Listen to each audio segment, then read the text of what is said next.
세례문답을 계속해서 배우겠습니다. 예수님에 대한 부분을 계속해서 배우고 있습니다. 예수님에 대해서 배우는 것은 예수님이 바로 우리의 구주가 되시기 때문에, 유일하신 구주가 되시기 때문에 예수님에 대해서 배우고 있습니다. 예수님께서는 이 땅에 사람이 되셔서 오셨는데 완전한 사람이시고 그리고 또한 완전한 하나님이시다. 신성과 인성을 절반씩 갖고 계신 것이 아니라 완전한 인간으로서 그리고 또한 완전한 하나님으로서 계신 분이 예수님이시다라는 것을 우리가 앞에서 배웠습니다.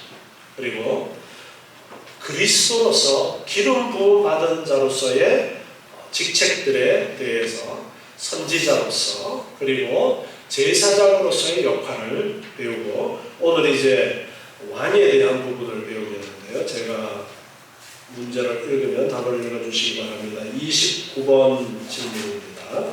예수님은 왕의 직분을 어떻게 행하셨습니까? 세상을 다스리시고 보호하시며 모든 원수를 이기십니다. 아멘.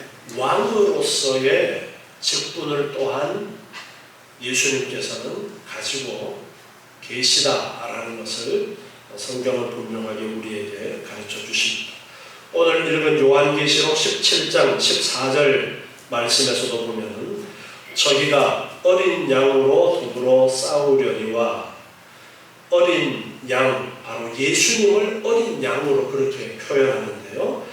어린 양으로 더불어 싸우려니와, 어린 양은 만주의 주시요 만왕의 왕이시므로, 바로 어린 양 대신 예수님은 만주의 주가 되신다. 모든 것의 주인이 되시고 그리고 모든 왕 중에 왕이시다. 그래서 저희를 이기실 터이요 또 그와 함께 있는 자들, 곧 부르심을 입고 빼내심을 얻고 진실한 자들, 바로 예수님을 믿고 예수님께 속해 있는 자들을 말씀하고 있습니다.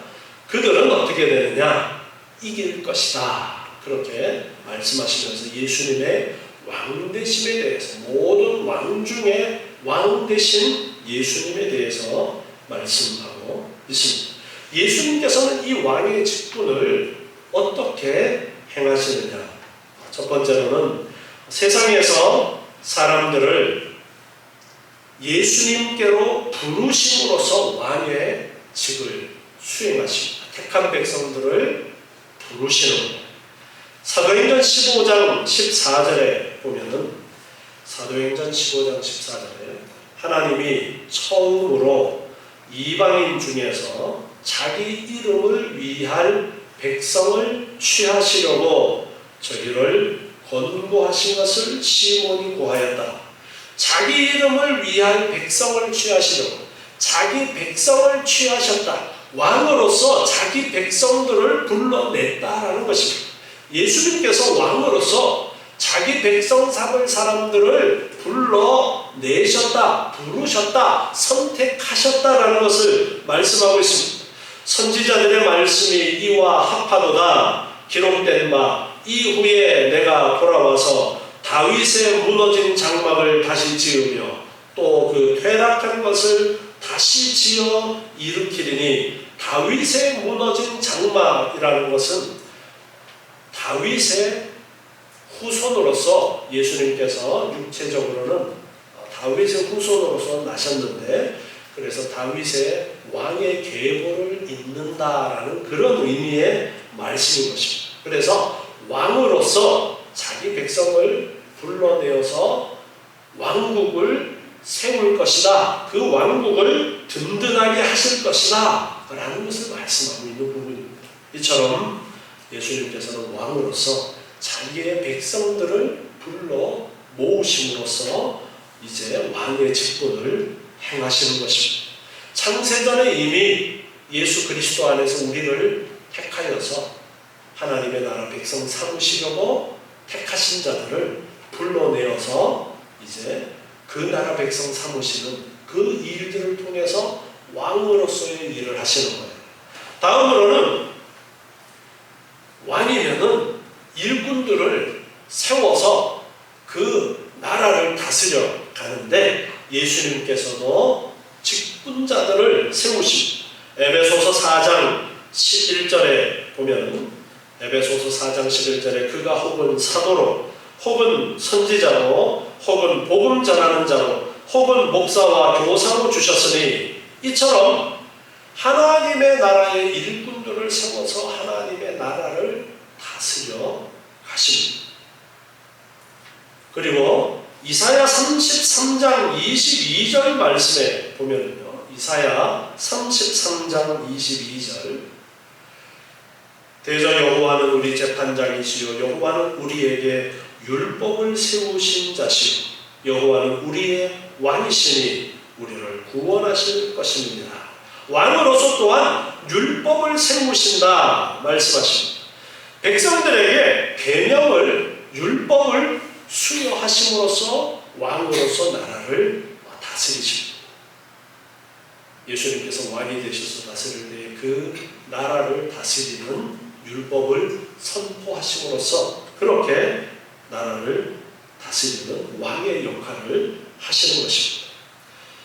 또한 권징을 베푸셔서 왕으로서의 일을 수행하시게 되는데요.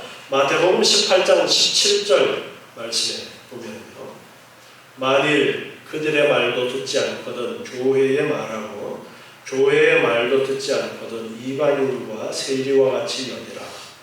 진실로 너희에게 이르노니 무엇이든지 너희가 땅에서 매면 하늘에서도 매일 것이요 무엇이든지 땅에서 풀면 하늘에서도 풀리리라. 아멘. 권징이라는 것은 깨닫도록 벌을 내리는 것을 말씀하십니다. 권징은 벌의 목적이 있는 것이 아니라 올바른 길로 이끌도록 깨닫도록 자기의 잘못을 깨닫고 바로잡도록 하기 위해서 내리는 것이 권징인데 결과적으로는 벌입니다. 벌을 내려서 이제 깨닫도록 하시는 거예요. 그래서 교회 안에 잘못 행하는 이들이 있으면 권징, 벌을 해서 그 잘못을 깨우치도록 하는데 무조건 벌 주는 것은 아니죠. 그 권징을 하심으로써 예수님께서 이제 왕으로서의 그 역할을 하시는데 땅에서 매면 하늘에서도 매일 것이다 라는 말씀을 하셔요. 교회는 하나님의 나라입니다. 우리 교회도 예수님께서 왕이 되셔서 다스리는 하나님의 나라의 한 부분입니다. 그래서 이 교회 안에서 맨다라는 것은 하늘나라에서도 매인다라고 그렇게 말씀하고 있어요. 교회에서 묶어놓은 것은 하늘나라에서도 묶여있다. 결국 풀어져야 되는데 매여 있으면 하늘나라에서도 매인다라는 말씀을 통해서 교회에서 지상교회에서 역시 권징이 내리는 것에 대해서 말씀하고 있습니다. 지상교회에서 권징을 내렸는데 그 권징을 달게 받는 것이 아니라 야 교회가 여기뿐이야? 그러면서 다른 교회로 갔어요. 그러면 그 교회에서 정당하지 않게 내려진 권징이라면 그것은 효력이 없지만 잘못되어져서 그를 바로잡기 위해서 정당하게 권징을 내린 것에 대해서는 그 땅 교회에서 풀지 않으면 하나님께서도 풀어주시지 않겠다라는 말씀을 통해서 예수님께서 왕으로서 다스리시는 부분을 가르쳐주고 계시는 것입니다. 다음으로는 순종하면 상을 주시고 범죄하면 징계하시는 것을 통해서 왕으로서의 다스리심을 우리에게 가르쳐 주셨는데요. 요한계시록 22장 12절 말씀에 보면은 요한계시록 22장 12절에서 보라 내가 속히 오리니 내가 줄 상이 내게 있어 각 사람에게 그의 일한 대로 갚아 주시리라. 예수님께서 왕으로 지금도 다스리시지만 지금은 눈에 직접 보이지 않게 그렇게 되어지는 부분들이 더 많습니다. 그런데 분명하게 왕으로서 그 권위가 드러나는 현장은 마지막 예수님께서 재림하셔서 심판하시는 그 자리에서는 적나라하게 드러납니다. 그때 심판하셔서 우리의 행한 대로 상 받을 자에게는 상을 주시고 형벌 받을 자에게는 벌하실 것인데, 그것이 왕으로서 다스리시는 예수님의 다스리심의 모습입니다. 또한 사랑하는 자를 징계하시는 것을 말씀하고 있는데요. 요한계시록 3장 19절에 보면 무릇 내가 사랑하는 자를 책망하며 징계한다 라고 그렇게 말씀하시면서 사랑하는 자를 징계하심으로써 또한 왕으로서의 역할을 하시는 것을 말씀하고 있습니다. 고린도전서 15장 25절부터 말씀을 또한 보시면요. 고린도전서 15장 25절에 저가 모든 원수를 그 발 아래 둘 때까지 불갑을 왕노릇 하시리니 맨 나중에 멸망받을 원수는 사망이다 말씀하십니다. 원수를 발 아래 두기까지 왕노릇 하신다. 왕으로서 원수를 발 아래 굴복시키신다라는 것입니다. 하나님 나라의 원수 바로 사탄의 모든 일들을 멸망시키는 일을 하시는데, 하나님의 백성들을 괴롭히고 하나님의 백성들이 온전히 믿음의 길 가는 것을 방해하는 사탄의 그 모든 일들을 제한하시고 결국에는 싸워서 승리하실 것을 말씀하고 있습니다. 왕은 자기 백성들을 보호해 줍니다. 그래서 예수님께서도 왕으로서 자기의 백성들 이렇게 보호해 주실 것을 말씀하시는 그러한 부분입니다. 또한 로마서 8장 28절 말씀에 보면요, 로마서 8장 28절에 우리가 알거니와 하나님을 사랑하는 자 곧 그 뜻대로 부르심을 입은 자들에게는 모든 것이 합력하여 선을 이루느니라. 뜻대로 부르심을 입은 자, 예수님께서 그의 백성 삼으시려고 부르신 자들, 백성들이죠. 그 백성들은 합력해서 선을 이루도록 하신다. 그 백성들의 유익을 얻을 수 있도록 은혜로 이끌어 주시는 것을 말씀하십니다.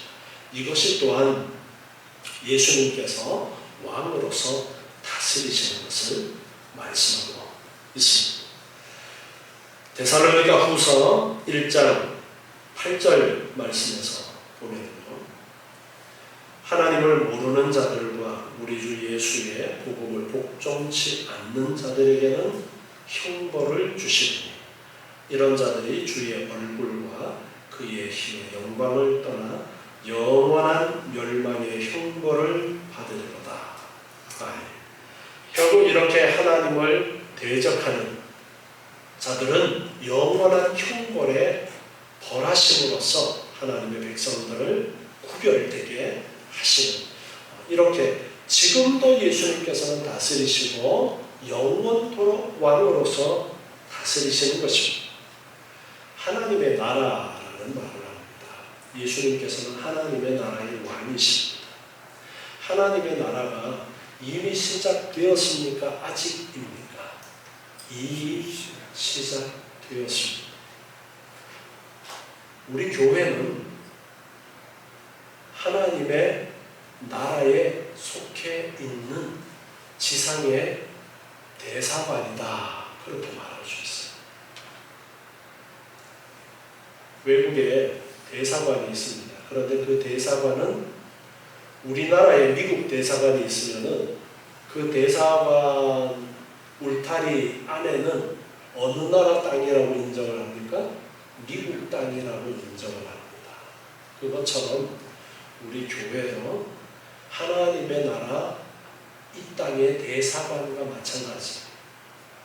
그래서 이미 하나님의 나라에 속해 있는데 아직까지 그것이 분명하게 드러나지 않도록 숨겨진, 비밀로 숨겨진 상태에 있는 하나님의 나라인 것입니다. 그래서 지금도 예수님께서는 왕으로서 우리를 다스리심으로써 왕으로서의 그 일을 하시면서 우리의 모든 원수들을 지금도 계속해서 물리치시는 가운데 하나님의 백성들을 보호해 주시고 은혜를 내려주고 계시다라는 것을 우리가 기억해야 합니다.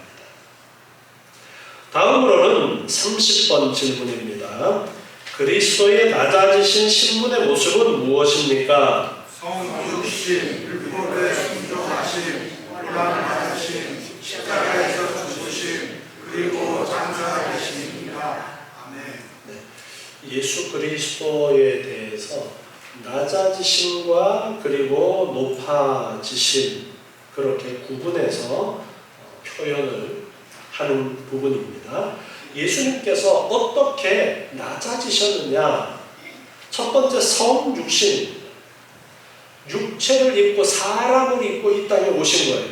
자기의 영광을 버리시고 종의 형체를 취하셨다. 빌립보서 2장 6절에는 그렇게 우리에게 가르쳐주고 있습니다. 빌립보서 2장 6절 보겠습니다.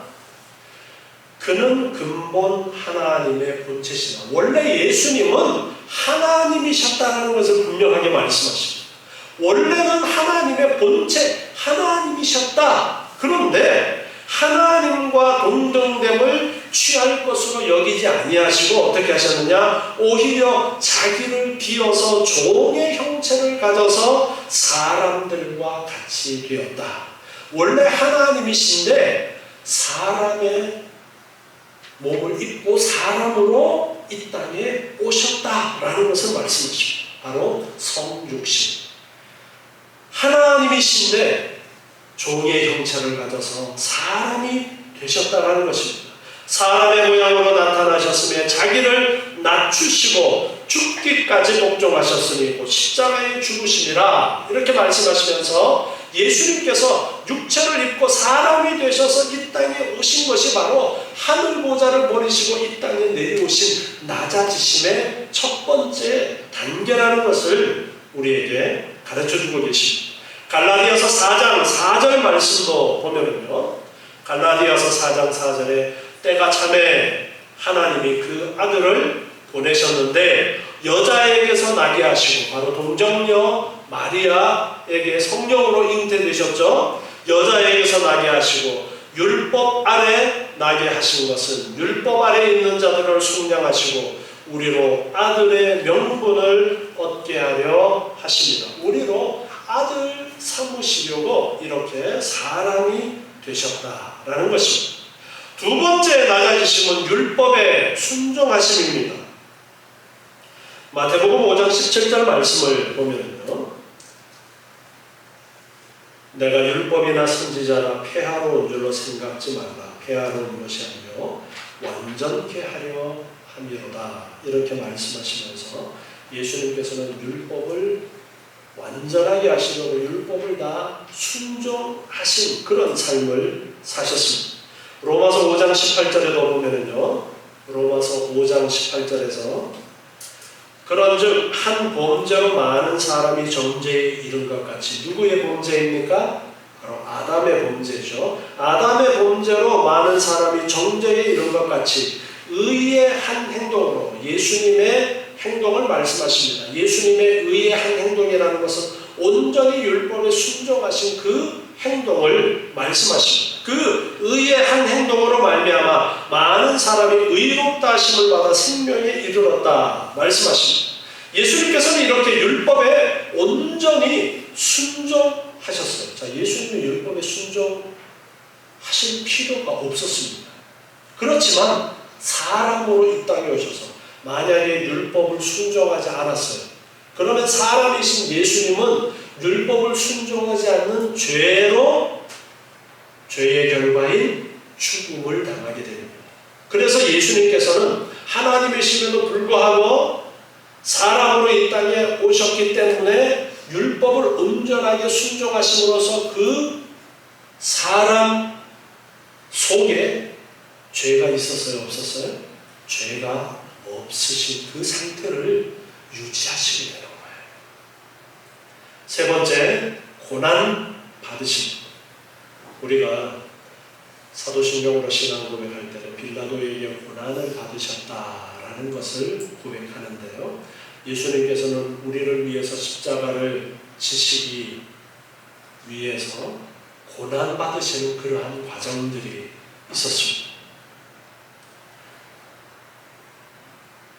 요한복음 19장 1절에 보니까 요한복음 19장 1절에 이에 빌라도가 예수를 데려다가 채찍질하더라. 채찍으로 예수님을 때렸어요. 군병들이 가시로 면류관을 만들어서 그 머리에 씌웁니다. 가시가 찔리는데 그 가시 면류관, 그 가시는 찔리면은 찔린 상처가 썩어 들어가는 그런 무시무시한 가시였다고 해. 그리고 자색 옷을 입히고, 야, 너 임금이야? 그러면 임금에 어울리는 옷을 입어야지. 그러면서 예수님을 조롱합니다.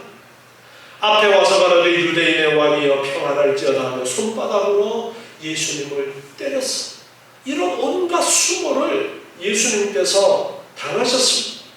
히브리서 2장 17절 말씀을 또 보시면요. 히브리서 2장 17절에 그러므로 저가 범사의 형제들과 같이 계심이 마땅합니다. 이는 하나님의 일에 자비하고 충성된 대제사장이 되어 백성의 죄를 구속하려 하십니다. 자기가 시험을 받아 고난을 당하셨음즉 시험 받는 자들을 능히 도우십니다. 예수님께서 친히 고난을 받으셨다라고 말씀하십니다. 고난을 받으시는 그 자리까지 또 낮아지신 거예요. 하늘의 영광의 보좌를 버리고 사람의 몸을 입고 이 땅에 사람으로 오신 것도 낮아지시는 것인데 율법을 온전히 순종하심으로 또한 낮아지셨고 또 고난받으시기까지 낮아지셨고 그게 끝이 아니라 네 번째 십자가에서 죽으십니다. 베드로전서 2장 24절에 보니까 베드로전서 2장 24절에 친히 나무에 달려 그 몸으로 우리 죄를 담당하셨으니 이는 우리로 죄에 대하여 죽고 의에 대하여 살게 하려 하십니다. 저가 채찍에 맞음으로 너희는 나음을 얻었나니 우리 죄를 담당하시려고 십자가 나무에 달리셨다. 십자가에 달려서 죽으셨다라는 것을 말씀하십니다. 십자가에서 그 육체가 죽임을 당했습니다. 예수님께서 육체가 죽임을 당하시는 이유가 무엇이냐? 우리의 죄값을 대신 치르시는 거예요. 우리의 죄값을 대신 치르기 위해서 예수님께서 이 땅에 오시는 과정도 특별했죠. 바로 죄가 없으셔야 했기 때문에 동정녀 마리아의 태 안에 성령으로 잉태되어서 죄 없는 사람으로 하나님께서는 새롭게 만드셔서 사람이 되게 하셨고 예수님께서는 또한 이 땅에서 온 율법을 순종하심으로써 죄 없는 삶을 사셨고 고난당하시고 이제 우리의 죄값을 대신 치르기 위해서 그 몸을 내어놓아서 육체의 죽음을 당하게 됩니다. 그리고 다섯 번째 장사되셨다. 죽은 자의 그 상태가 부활하시기까지 계속 사망의 권세 아래 계셨습니다.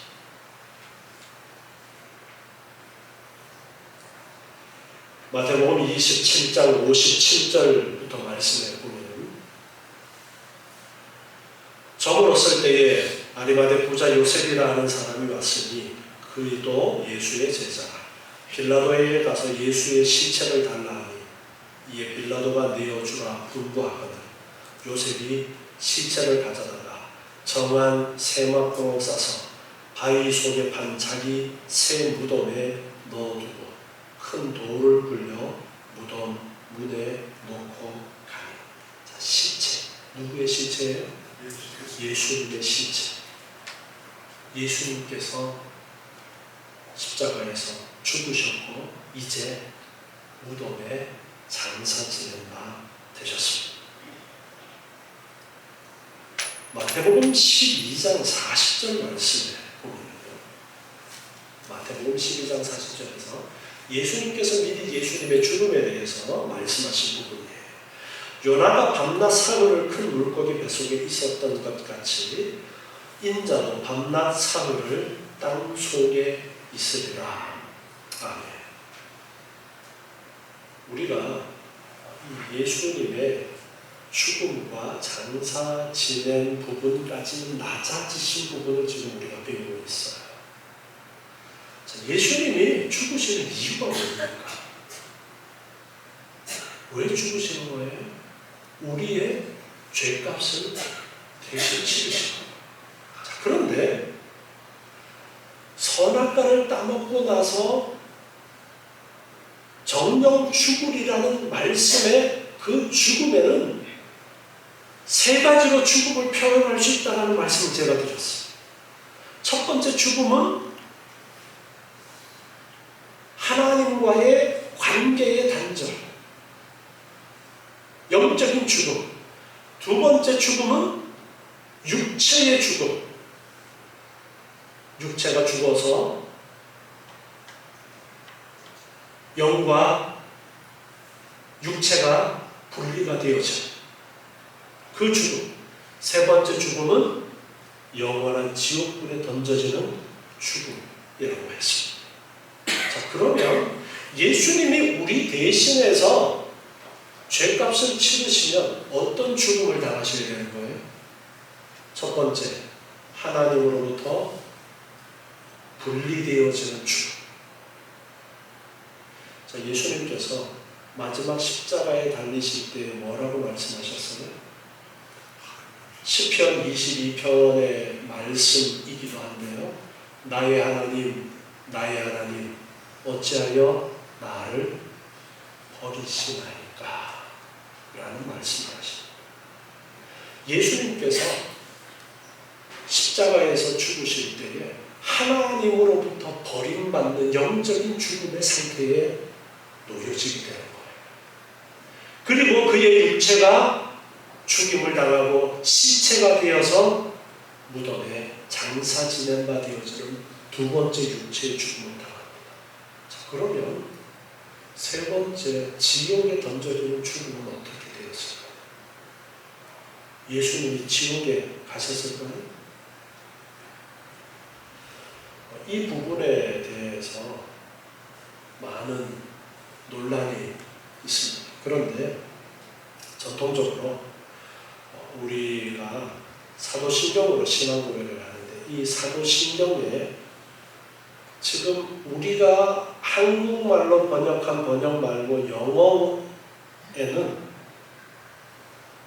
장사 지낸 후에 지옥에 내려가시고라는 부분이 있습니다.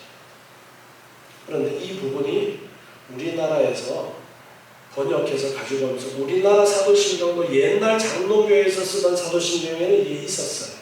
그런데 지금 우리가 가지고 있는 찬송가에 붙어있는 사도신경에는 이 부분이 빠져 있습니다. 그것이 우리나라 교회들이 여러 교단들이 있는데 여러 교단들이 함께 이 사도신경을 만들면서 감리교의 요청에 의해서 이 부분이 빠졌다고 예수님이 지옥에 갔다고? 그게 말이 돼? 이렇게 이해하지 못하는 사람들이 있다 보니까 이 부분을 그냥 장사 지내고 무덤에 내려가신 것으로 그렇게 표현해도 그 의미 속에 우리가 담을 수 있지 않느냐, 그래서 그냥 빼게 되었다라고 하는데요.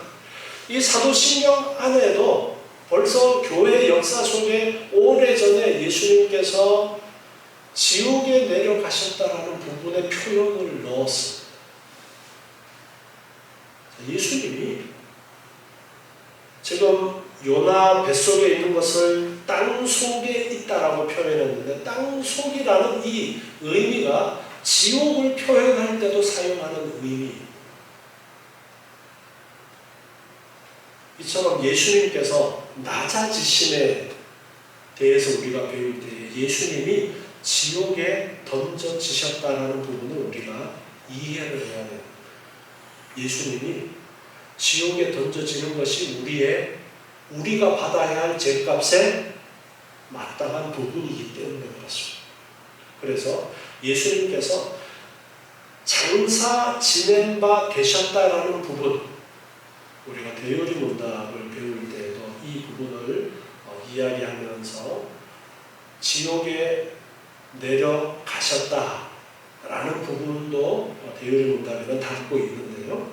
그때도 배웠었는데, 이렇게 예수님께서 낮아지심에 대해서 지옥에까지 낮아지셨다라는 것을 우리가 알아야 돼요.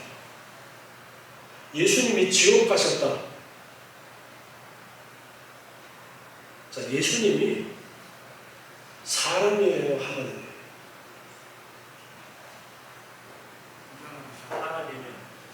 다른 교회에서는 예수님이 지옥에 내려가신 것에 대해서 잘 이야기를 안 하려고 합니다.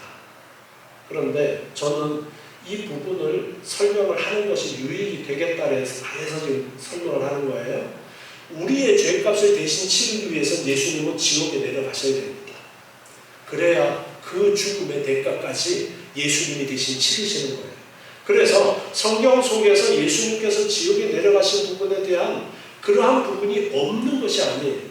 있는데 분명하게 드러나 있지 않다라는 것입니다. 지옥이라는 단어로서 사용되어지는 다양한 단어들이 있지만 분명하게 드러나 있지는 않지만 교회 역사 속에서 그 의미를 분명하게 또한 강조했던 부분이 있기 때문에, 그래서 개혁교회에서는 예수님이 지옥에까지 내려가셨다는 부분을 언급을 하는 거예요.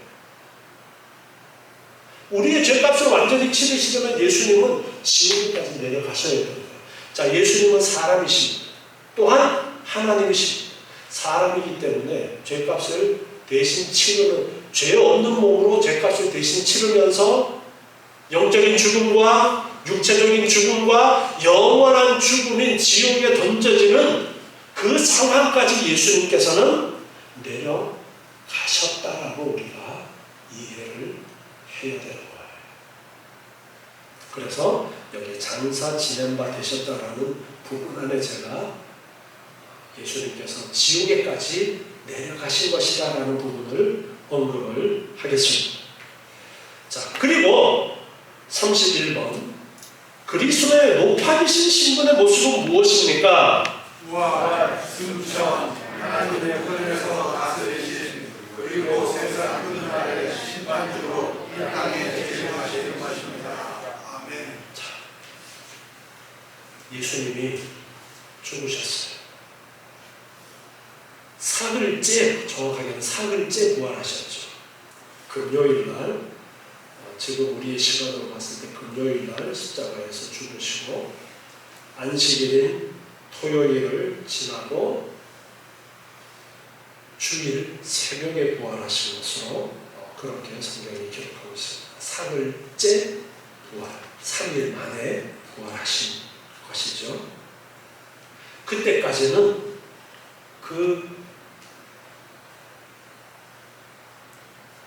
예수님은 어디에 계셨느냐? 육체는 무덤에, 그리고 그의 영혼은 지옥에 던져지셨던 거예요.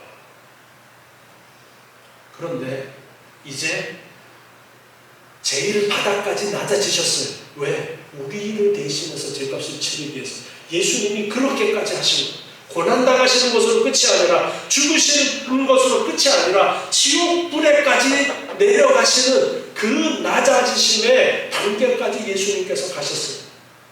그리고 이제 다시 원래 자리로 높아지시는 첫 번째 단계가 부활입니다. 누가복음 24장 39절 말씀에 보면, 누가복음 24장 39절에 내 손과 발을 보고 나인 줄 알라. 또 나를 만져보라. 영은 살과 뼈가 없으니 너희 보는 바와 같이 나는 있느니라. 자, 예수님이 부활하셨는데 예수님의 부활은 영의 부활이냐 육의 부활이냐 라는 문제를 먼저 우리가 생각해야 됩니다.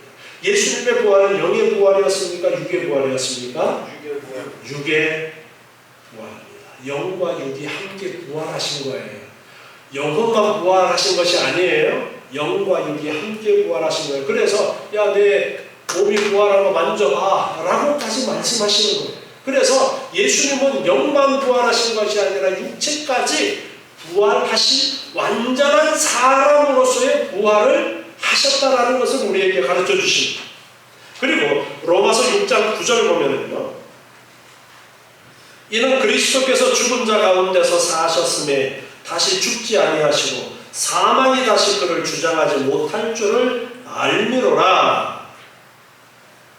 죽은 자 가운데서 다시 사셨음에 다시 죽지 아니하시고 사망이 다시 그를 주장하지 못한다. 예수님께서 이제 부활하신 그 몸은 다시 죽는 몸이 아니라 영원히 사시는 몸으로 부활을 하셨습니다. 요한계시록 1장 18절에도 말씀하고 있어요. 곧 산자라 내가 전에 죽었으나 볼지어다 이제 세세토록 살아있어 사망과 음부의 열쇠를 가졌다. 나는 세세토록 살아서 사망과 음부의 열쇠를 가졌다 말씀하십니다. 여기에 음부라는 단어도 지옥이라는 의미로도 사용되어지는 단어를 사용하고 있어요. 자, 이처럼 예수님의 부활은 몸의 부활이었고 그 변화된 부활한 몸은 영원토록 사는 육체로 부활하십니다. 자, 다음으로 그러면 예수님이 어떻게 부활하시게 되는가 라는 부분을 한번 살펴봅니다. 요한복음 10장 18절 말씀. 요한복음 10장 18절.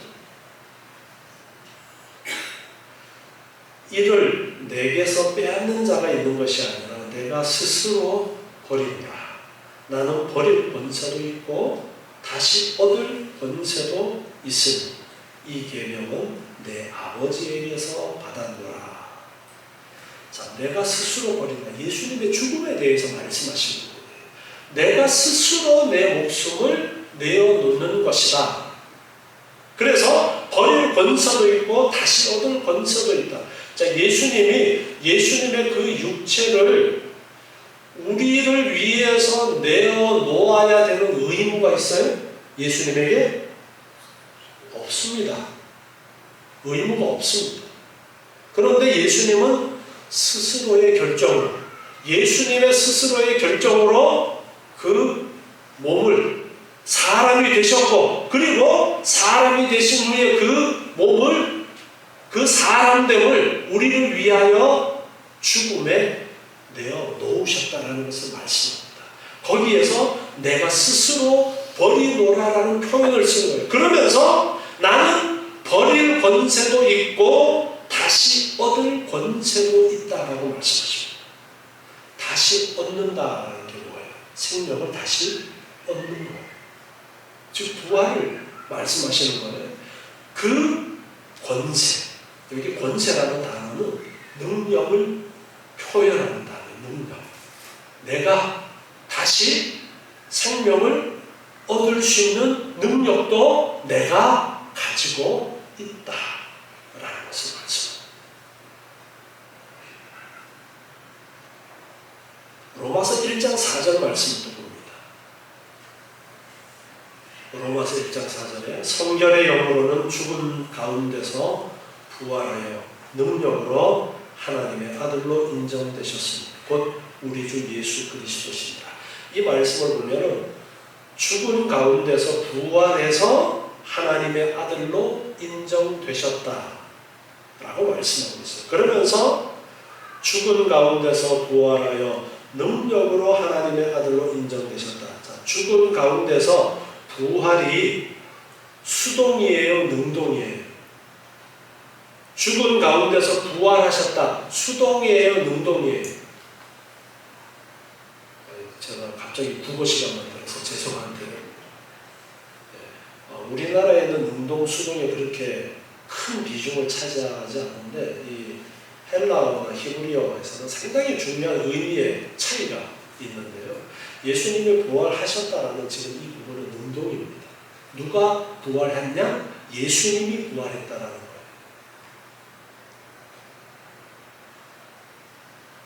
자, 그런데 예수님이 부활할 능력이 있다 했어요? 없다 했어요? 지금 앞에 요한복음 10장 18절에서 있다 했죠. 예수님의 부활할 능력이 있는 거예요. 자, 지옥에까지 내려가셨어요. 예수님의 그 육체가 지옥에서 다시 벗어날 수 있어요, 없어요? 육체만 생각하면 못 벗어납니다. 사람으로서는 못 벗어납니다. 그런데 예수님은 제가 오늘 시작하면서 예수님에게는 인성과 신성이 있는데 절반은 인성, 절반은 신성, 그것이 아니라 온전한 사람이고 온전한 하나님이시다라고 했잖아요. 예수님에게는 이 땅에 오심으로써 사람의 몸을 입으심으로써 인성과 신성을 분리할 수가 없는 거예요. 온전히 하나 되어 있는 상태로 계신 거예요. 그래서 지옥에 던져지셨을 때에 그의 육체로는 지옥을 탈출해서 부활할 수 없어요. 그런데 예수님은 인성과 신성이 온전히 하나 되신 분이기 때문에 예수님의 능력으로 지옥에서 부활하시는 거예요. 죽음에서 부활하시는 겁니다. 그래서 죽은 가운데서 부활하셨다. 예수님께서 능동적으로 부활하셨다. 그 능력으로 하나님의 아들이라 인정되셨다. 그가 그 능력으로 하나님으로서 부활하심으로써 하나님에게 불가능이 어디 있습니까? 그래서 하나님이 사람의 육체를 입고 이 땅에 오셨다는 것이 정말 말로 표현할 수 없는 엄청난 은혜이고 신비인 거예요.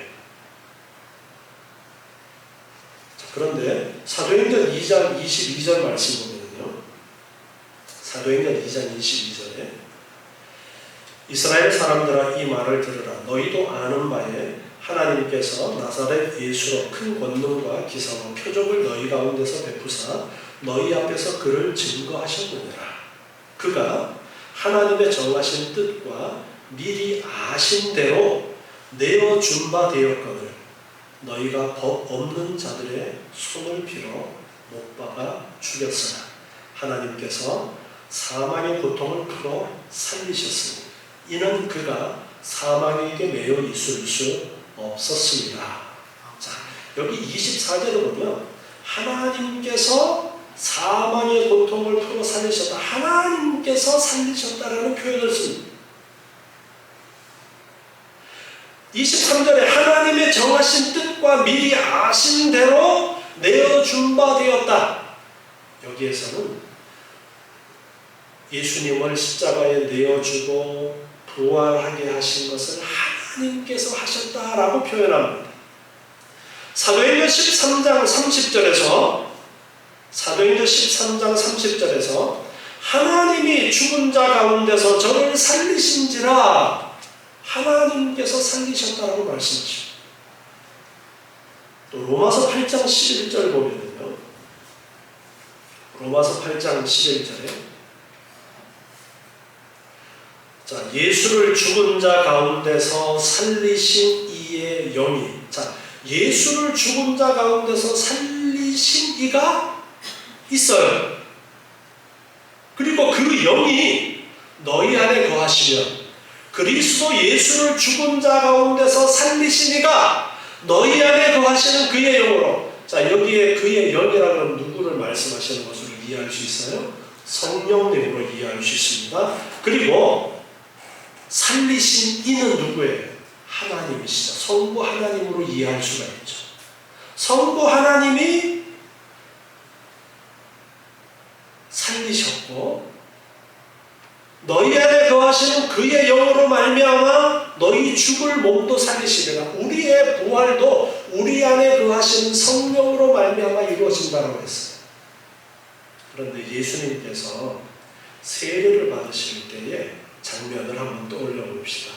예수님께서 세례 받으실 때에 물에서 세례 받고 올라오실 때에 무엇이 비둘기와 같이 그에게 임하셨다라고 했어요? 성령이 비둘기와 같이 임하셨다라고 했어요. 그리고 하늘에서는 성부 하나님의 음성이 들렸죠. 이는 내 사랑하는 아들이요 내 기뻐하는 자다라는 성부 하나님의 음성이 들렸습니다. 자, 그런데 하나님께서 우리를 사랑하셔서 예수님을 이 땅에 보내셔서 우리를 대신해서 십자가를 지실 그 일을 계획하신 것이 누가 계획하셨느냐? 삼위일체 하나님이 계획하신 거예요. 삼위일체 하나님이. 그리고 예수님께서도 그 성부 하나님의 뜻을 기쁜 마음으로 받아들이셔서 내 육체를 십자가에서 죽도록 내 생명을 내어놓는 일을 예수님의 의도로 능동적으로 하신 거예요. 그런데 거기에는 예수님 혼자만이 아니라 성부 하나님의 뜻과 함께 하시는 성령님이 또한 함께 하셨기 때문에 우리는 성부, 성자, 성령 하나님께서 함께 그 일을 하셨다라는 것을 알아야 됩니다. 그리고 예수님의 그 육체가 지옥에 내리셨을 때에 부활하게 되어지는 것, 누구의 능력으로 부활하셨느냐? 예수님의 능력뿐 아니라 또한 함께 하시는 성령의 역사하심과 그리고 아버지 성부 하나님께서 부활하도록 함께 역사하신 거예요. 그래서 아버지께서 그를 부활하도록 하셨고 예수님은 그냥 가만히 죽어있다가 살아나신 것이 아니라 예수님은 하나님이시기 때문에 죽을 수가 없어요. 그 육체, 사람이 죽으신 것이지 하나님이신 부분은 영원토록 계시는 거예요. 그래서 지옥에 던져지는 것은 우리의 죄값을 치르기 위해서 던져지신 것이지만 하나님이시기 때문에 그 죽음의 상태에서 부활하시게 되어지는 거예요. 그래서 예수님께서 이 땅에 오셔서 죽으시고 부활하셨다는 것이 얼마나 엄청나게 놀라운 신비인가에 대해서 우리가 알아야 됩니다. 우리가 이 부분을 세세하게 다 이해할 수 없습니다. 하나님께서 가르쳐 주신 부분밖에 몰라요. 어떻든 예수님이 지옥에까지 내려가셨지만 다시 거기에서 죽음에서 부활하심으로써 이제 다시 높아지시는 그 부분의 첫 번째가 부활인 것입니다. 그리고 예수 그리스도를 그 죽음 가운데서 살아나게 하신 하나님이 지금 누구 안에 계십니까? 누구 안에 계셔요? 우리 안에. 여러분, 예수님이 하나님이신데 사람의 몸을 입고 이 땅에 오신 거, 그래서 완전한 하나님이시고 완전한 사람이 되셨다는 것이 엄청난 신비라고 말씀드렸잖아요. 그리고 엄청난 은혜라고 말씀드렸잖아요. 그런데 예수님께서 부활 승천하신 이후에 성령을 보내주셔서 우리 안에 성령이 함께 하시는 것 또한 가만히 생각해 보세요. 피조물인 인간에게 누가 함께 하시는 거예요? 하나님이. 잠깐 동안요? 아니요. 영원토록. 자, 지금 우리 안에 성령이 계심으로써 우리의 상태가 예수님하고 똑같지는 않지만 예수님과 아주 흡사한 그런 놀라운 은혜의 상태에 있게 되어지는 거예요. 그래서 우리가 하나님의 자녀가 되는 거예요. 성령의 함께 하심으로 우리가 하나님의 자녀가 되는 것이고 성령이 함께 하심으로 우리는 부활하게 되어지는 거예요. 이게 보증이 된 거예요. 부활 안 할 수가 없어요. 왜? 우리 안에 성령이 함께 하시기 때문에 부활 안 할 수가 없어요. 반드시 부활하게 되어져 있는 거예요. 우리 안에 성령님이 함께 계시기 때문에 지옥에 갈 수 있어요? 없어요? 지옥에 있을 수가 없어요. 지옥에 던져질 수가 없어요. 이게 놀라운 하나님의 은혜이고 구원의 비밀이라는 것을 아셔야 돼요. 오늘 여기까지 하겠습니다. 기도하겠습니다. 하나님 감사합니다. 우리의 구세주 되신 예수님의 낮아지심과 높아지심을 공부하고 있습니다. 얼마나 놀라운 하나님의 은혜인가를 다시 한번 깨닫습니다. 저희를 향하신 하나님의 놀라우신 그 사랑과 은혜를 잘 기억하고 깨닫게 하시고 알므로써 더욱더 우리의 믿음이 굳건하게 하시고 감사가 넘치고 기쁨이 넘치는 삶이 되도록 은혜 허락해 주시옵소서. 예수님의 이름으로 기도드리옵나이다. 아멘.